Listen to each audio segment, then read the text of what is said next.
Hey guys, what's going on? My name's Akil, and I'm gonna try and keep this quick. I know you guys probably weren't expecting it, but I'm doing another catch-up review, guys. Yes, this is definitely probably gonna be the last one I do for the year.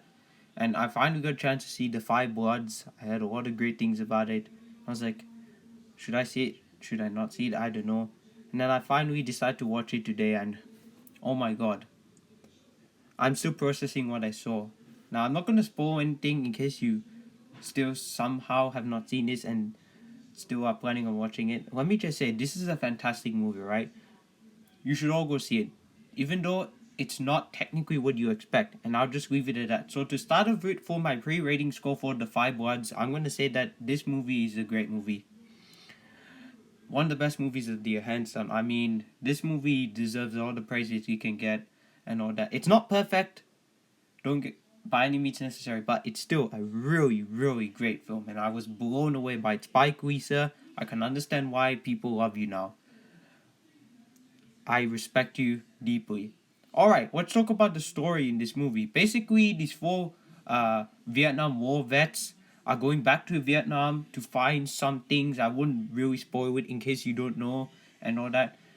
There's some treasure involved, some type of treasure, and at the same time, they're finding something or someone. Let's just say that. And this movie basically set in, like, I believe, is it the 70s or modern day? I don't even know, but it's set in a time after the war, but it still focuses on the war. And the thing I was very surprised by, I was like, this is a war movie. It's labeled as a war movie. But then after watching it, I was like, this wasn't really a war movie. It was about like the PTS people suffering from PTSD and the aftermath of war and how it all comes back to haunt you again. And it's just crazy. This movie was not what I was expecting at all, especially the last hour and a half of this movie. I was like, whoa, what is this movie? It's all like crazy and what's going on here and all that type of stuff. And I'll talk about that a bit in the negatives, but that's really all I can say.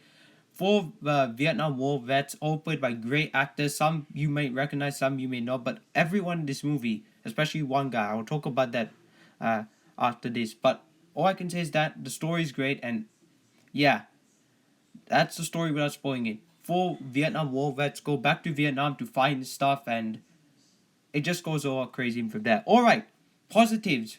I'm just gonna jump right into it right now. I don't want to make this super long. I know I say that, and I actually do. But anyway, positives. First positive was the acting. By far, the best part of this movie is the acting. I mean, the main actor, I can't pronounce your name, sir, and I'm calling him sir because he's like much older than me. He's amazing in this movie, and he's so good.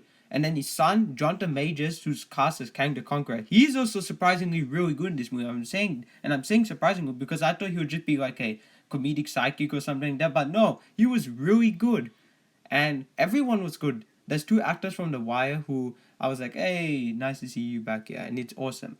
But really, everyone in this movie is just really good.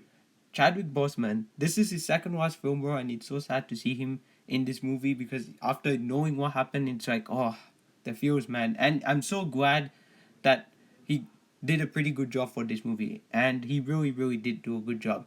So yeah, overall, the acting was great. There were a couple of performances like not the strongest, but still, overall great. Another thing was the directing. It's a very damn good film in terms of directing. Spike Lee directs his movie so well, keeps a steady cam, and all that type of stuff. When there's action going on, it works so well. There's some parts when there's characters even talking directly to the camera, and it's like, oh, okay. And there's one thing he does really interesting about this movie, and it's that he changes the aspect ratio when it goes and focuses on the war sequences, and it's like, wow, that's really cool. Last Full Measure didn't really do that, but this movie did, and yeah, it was crazy. I absolutely loved that about the movie. And yeah, I thought the directing was great.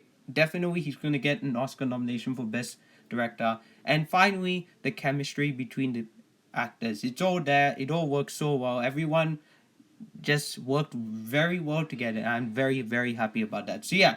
Alright, now the negatives. I know, very fast review, but negatives, the first thing that instantly stood out to me was the pacing was off. I'm sorry, it's a slow movie, especially the first half of it, it's slow, but after that, it's like, wow, I'm really getting invested in this movie. I'm surprised. But it is still slow, unfortunately, and yes, so the pacing is definitely an issue with this movie. It is a negative, so keep that in mind. And finally, before I wrap things up, I know again I'm saying it very fast, but another thing that stood out to me was that there was some questionable character choices. I was like, what's happening here? I don't know why they're doing this and all that. Especially the end, I'm like, whoa, where did this come from out of nowhere? And I won't really spoil what happens, but you should just watch the movie, like I said at the start of this review, and decide for yourself if you think that's a good or bad choice. But there are some questionable character decisions and choices in this movie, and I'll just leave it at that. Overall, The Five Bloods is a must-see war movie, even though it's not technically a war movie. Russo brothers, hopefully you took notes from this on Cherry coming to Apple TV Plus early next year. Can't wait to see that. But this movie was amazing. I was not expecting it to be this good. It's better than Mank. It's not a perfect film. I'm not gonna give it a 9 out of 10, but as a final score, you guys probably already know where this is gonna go. Final score for The Five Bloods, an 8 out of 10. This is a damn good movie. I was really blown away by it. This is what The Last Full Measure should have been, alright?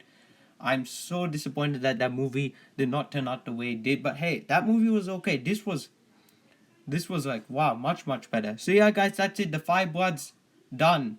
Next up is George Clooney's film on Netflix, The Midnight Sky. Also, I've got my tickets for Wonder Woman 1984 as well. I'm seeing it on Wednesday, so that should be interesting. But thank you guys so much for watching. Don't forget to like this video, comment below, and tell me what are your thoughts on The Five Bloods. My name's Akil, otherwise known as the Comic Director, and I'm signing out.